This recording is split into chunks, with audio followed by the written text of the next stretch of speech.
What's good, YouTube? Dmgaming here, guys, and in today's video I want to discuss Vegito in Dragon Ball Z Kakarot, and guys, why we may have to really think about what we're asking for. So guys, Vegito in Dragon Ball Z Kakarot, a lot of people want this to happen. A lot of people want Vegito playable. A lot of people want Gotenks playable, but guys, you have to, and this is kind of piggybacking off of my video about understanding Dragon Ball Z Kakarot, you have to be able to understand how this game is structured. This is not a game like Budokai 3. This is not a game like Xenoverse. This is not a game like Dragon Ball Fighters. This is a game where you're living in the Dragon Ball universe. So you have to look at the game and play the game, and the game is structured in a way to where it's almost a living, breathing, continuous world of Dragon Ball. So in order for a guy like Vegito to be playable, there needs to be, for one, a way to come about the Potara earrings. Now, I know first off, people are going to say, well, DM, if the game is a living, breathing Dragon Ball world, why can't we play as Krillin or Yamcha or this or that? Guys, look at the Dragon Ball series. Those guys are not relevant. One thing that people have to understand is Dragon Ball is the story of Goku, okay? Goku is the main character. The only reason we're even able to play with some of these other guys is because if we weren't able to play with them, then we couldn't tell the complete story of Dragon Ball Z. You get what I'm saying? It's just flat out in your face. The game wasn't designed for Yamcha to take center stage or Krillin to take center stage. This game is not like the other games. Point blank period, guys. And one pet peeve that I have from the community is people complaining about the game, how long the DLC is taking and this and that, guys.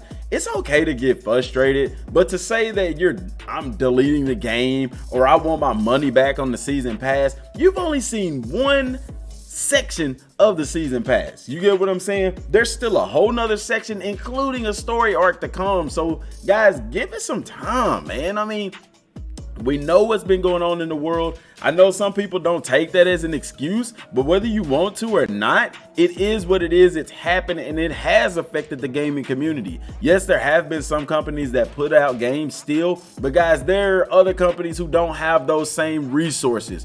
I'm a coach, I teach, and we're dealing with it. It's affecting our games and everything, guys. The stuff is real, whether you wanted to believe it or not. But guys, with Vegito, there has to be a need to have him in the game before we could put him in the game. Also, there has to be a realistic need for the Potara earrings, because otherwise, I mean, what can you do? Are you going to keep going to the Elder Kai to get Potara earrings and stuff like that?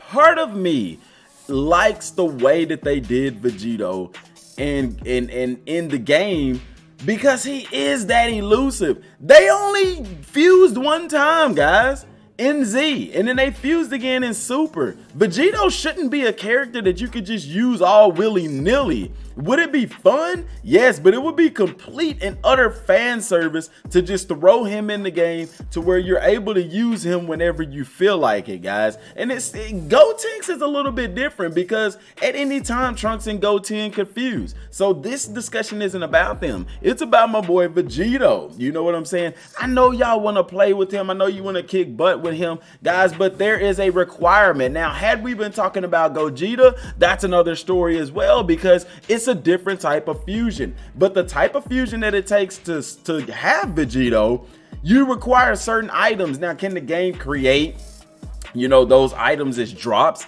Yes, but it's not realistic to the game, guys.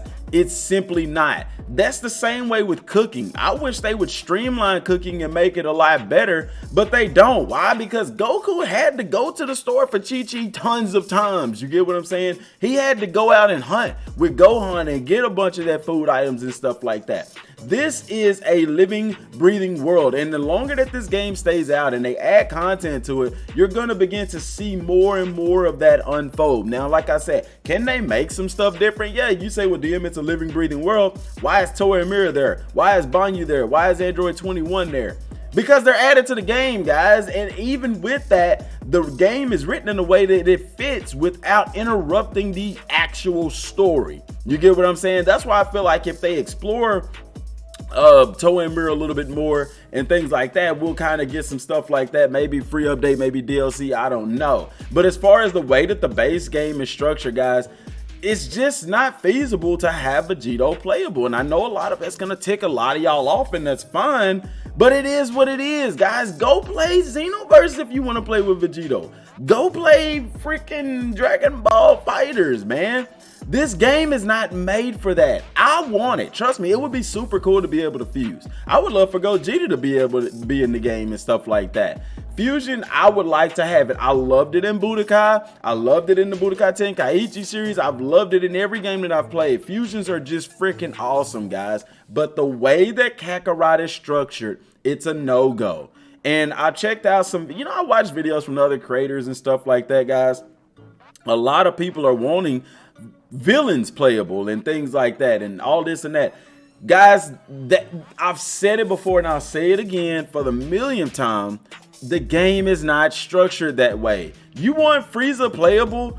Okay, what is Frieza gonna do? You want the villains playable. What are they gonna do? This game is not set up for you to play as the villain. I was watching Just Saying's video, and it's not a knock on him, but he was talking about making Goku Black playable.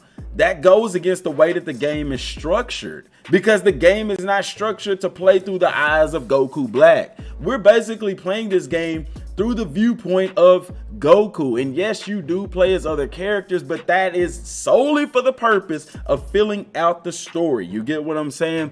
The main part, the main thing is through the eyes of Goku, and that's how Dragon Ball was written, with Goku in mind. It's the story of Goku. That's why you don't see Vegeta rising through the ranks and defeating some of the most prominent enemies. You don't see that. You saw Gohan do it, but even then Goku played a prominent role in that. You see what I'm saying? So we have to understand these things, guys, and we have to know what we're asking for. But before we know what we're asking for, we have to actually look at the game for what it is, and we have to actually pay attention to the game and what the game is designed and set up to do, guys. I hope that this makes sense to y'all. Whether you're upset or not, you know what I'm saying? Don't shoot the messenger, guys. I'm just bringing out the information to y'all, man. I'm just telling you what it is and straight up giving you what you need to hear, as opposed to what you want to hear, or just hyping you up like, oh, Vegito playable, let's make it happen. Bull crap, guys. I'm gonna bring it to you 100, and you know what you're gonna get when you click on the Dmgaming video. Now, guys, it's an awesome month, guys. In a few days, we're going to be getting some information for the game. We all know that. So we'll be getting that release date information. And straight up, stop expecting much from this DLC. I already hear people talking in the comments and stuff like that. Oh, DLC 2, it better not be short. It better be this, better be that. When they've already told you, and I've clearly told you, that it's going to be like DLC 1. Don't expect no 4 hours of gameplay. If anybody's telling you to expect 4 hours of gameplay out of DLC 2, don't do it. I would say the most would be 2. It's not going to be long. But if they combine it with DLC 1 in a way that you could do some stuff from DLC 1 into 2, then you can extend that playtime a little bit. But as far as content, I don't expect a 4-hour playthrough of DLC 2. If I'm wrong, that's awesome. But guess what? I'm not going into it with the expectation of 4 hours only to be let down. Go into it with lower expectations, and you can still be excited for it, guys. That's all I got for today's video, guys. Don't forget to like, don't forget to subscribe to the channel, and don't forget to share this video with as many people as possible through your social media platforms, guys. I hope that y'all have an amazing day, amazing week. Till next time, y'all. Thanks for watching. Peace.